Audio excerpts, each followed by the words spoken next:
KDE Connect is an application made by KDE, which allows you to connect your phone and computer and basically any device together. You can do things like syncing your clipboard, sharing notifications, and so much more. This is available on basically every single operating system no matter what phone or computer you're on, so you shouldn't have an issue setting this up. So on their website, if you head to their downloads, you can see all the operating systems that they support. On Linux, if you're on KDE, you can install it with your default package manager, but if you're using GNOME, we can install it from the Extensions app. If you don't know what the Extensions app is, it lets you install extensions from this app instead of installing it from the browser. It's a lot simpler this way and you can find it on the FlatHub. And if you search up GS Connect, you should see this pop up. This is a complete implementation of KDE Connect on GNOME, and it works really well. But for everything else, you can refer to the links on this page. On Windows, you can select the offline installer to install it from a .exe file. And for Mac, if you had an Intel CPU, you'd select this one, and if you had an Apple chip, you'd select the ARM version. So for whatever operating system you have, you should be able to find a download over here. And once you open up the application on both devices, you should be able to easily pair them. Okay, so on your devices, once you install KDE Connect and open it up, you should see your device in the list of available devices. There are two ways to pair your devices together, one with Bluetooth and one with Wi-Fi. And the Bluetooth pairing functionality is in beta, I'm pretty sure, so it might be a little inconsistent. Also, the Bluetooth pairing is not available in the GS Connect extension yet, but for any other computer it should be fine. If you do want to use Bluetooth for this, make sure you have Bluetooth on for your devices and pair them in your settings app on your phone. And then if you go back to the KDE Connect app, and then you click on the three bars in the top left and click on settings, you should be able to select the enable Bluetooth, which is in beta. I have it enabled already. In the pair new device section, you should see your computer that you've paired with Bluetooth. And then once you tap on it, whether you're using Bluetooth or Wi-Fi, you can click on request pairing. And then you should see a notification on your computer as well. If you don't see a notification, you should also see this device here, and you can click on pair, and then you can accept it on your phone as well.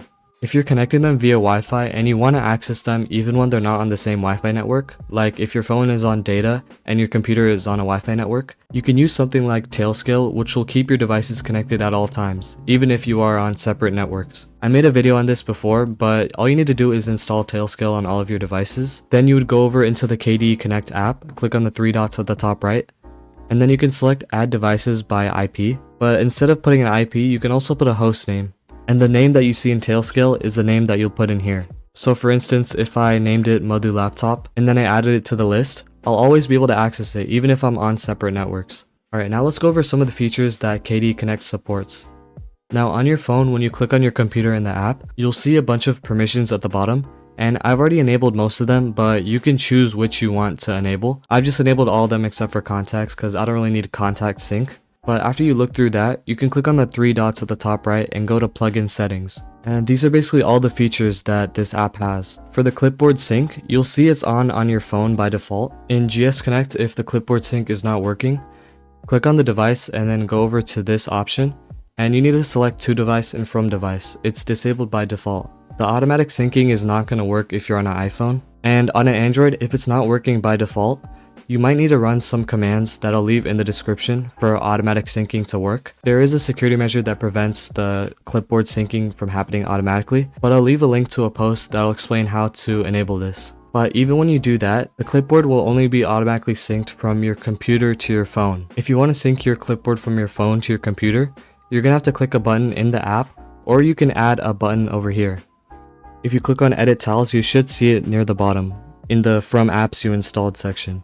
Now another thing is notification syncing. I have it so that my phone will send notifications to my computer, but I don't really need notifications from my computer to show up on my phone. So I have receive notifications disabled. I think it's disabled by default. But in the notification sync, you can choose which apps to disable from sending notifications to your computer. And then from this main section on your phone, you can do stuff like sending remote input to your computer. And this will let me control the mouse from my phone. I can also click and right click as well. Also, if you're playing something on your phone, you'll be able to control it from your computer. I'm on my Linux laptop right now. If I open up this panel, I'll see this song playing over here and I can pause and skip and do stuff like that. It even works if I'm playing something on my computer. I could pause it from my phone. And now this song is playing on my computer and I can see it from my phone if I swipe down. And I can pause and play it and I can scroll through it as well, like how you'd normally be able to if it was playing on your actual phone. And in the multimedia control section of the app, you'll see what I just showed you, but inside of the app basically. And you can have a little more control over it. You can also change the volume of whatever devices you have connected to your computer. So like if you had Bluetooth headphones connected to your computer, you could change the volume of that here. It's something I use a lot when I need to change the volume of my AirPods, but I'm not at my laptop, I could just do it from here. Another thing that's cool is you can run commands from your phone. If you click on run command, you'll see some commands that are already there, and these are Linux commands. There'll probably be nothing there if you're on Windows, but it's cool that you can access this stuff even if you're not at your computer.